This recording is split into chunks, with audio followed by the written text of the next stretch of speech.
Still mystified as to what it was about, Evelyn returned to her Aunt Fanny's pretty house in Thurlow Square and asked if she could stay on for a few more days.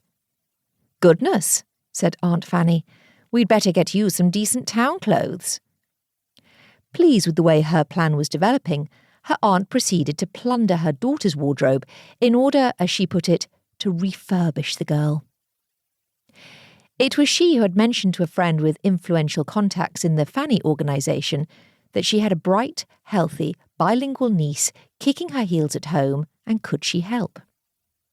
Fanny was fond of her brother John, but considered positively medieval his idea of keeping a daughter cooped up at home until she married. Evelyn needed to widen her horizons, and the war needed girls like Evelyn. So, dressed in a Harris tweed costume, which was a little too tight, one of her cousin's linen blouses, a straw hat and her only pair of silk stockings, Evelyn faced Captain Fuller in the Victoria Hotel, room number 238 in Northumberland Avenue. She still had no idea about the work on offer, but imagined it was perhaps translation work of an important and confidential nature, the secrecy and vagueness surrounding the job increasing its attraction. She had been expecting to find a Captain Prader, but as Captain Fuller explained when he rose to greet her, he was standing in for his colleague, who was indisposed. The room overlooked a quiet inner courtyard and was furnished with a table covered with a grey army blanket, 2 chairs and a filing cabinet. The grate was empty. The only note struck against its unredeemable impersonality was Captain Fuller's leather briefcase and his copy of Picture Post. Captain Fuller got out a pipe and made a play of tamping the tobacco down into the bowl while he considered Evelyn. Tall, dark, green eyes, a trace of puppy fat. Very nervous. Captain Fuller was not at all sure he approved of this experiment to recruit women into the organisation. Captain Prader, however, was very keen. Women put up with loneliness much better, he argued. They do not require company in the way men do. They will make good agents.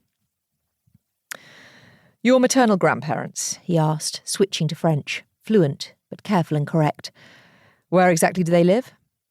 "In a village 10 miles east of Tours," she answered him flawlessly. "What does your grandfather do?"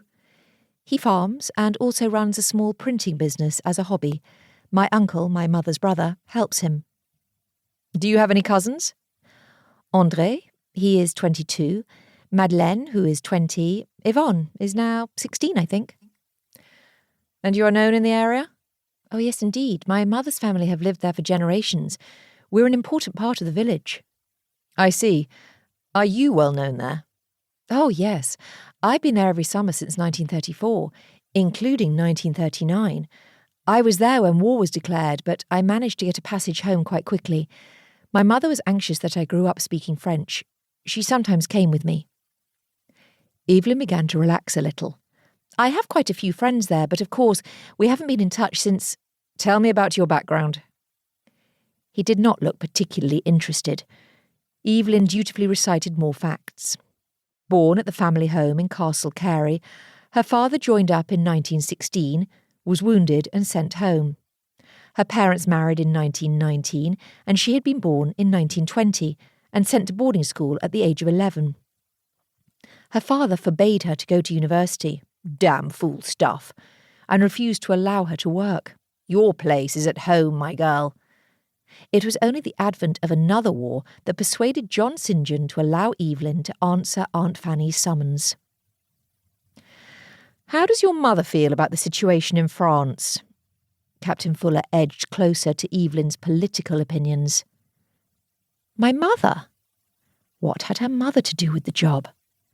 "My mother has found it difficult to settle in England and is deeply grieved about the fall of France." Could Evelyn admit that Eugenie had made a mistake in leaving her native France? That she found it impossible to settle to a life where the high spot of the year was the hunting season? Those busy, noisy meets when the sun shone through the bare trees in a red haze and frozen mist steamed in layers like a ballerina's skirt. At these times, Eugenie felt her foreignness and tasted the isolation of the outsider.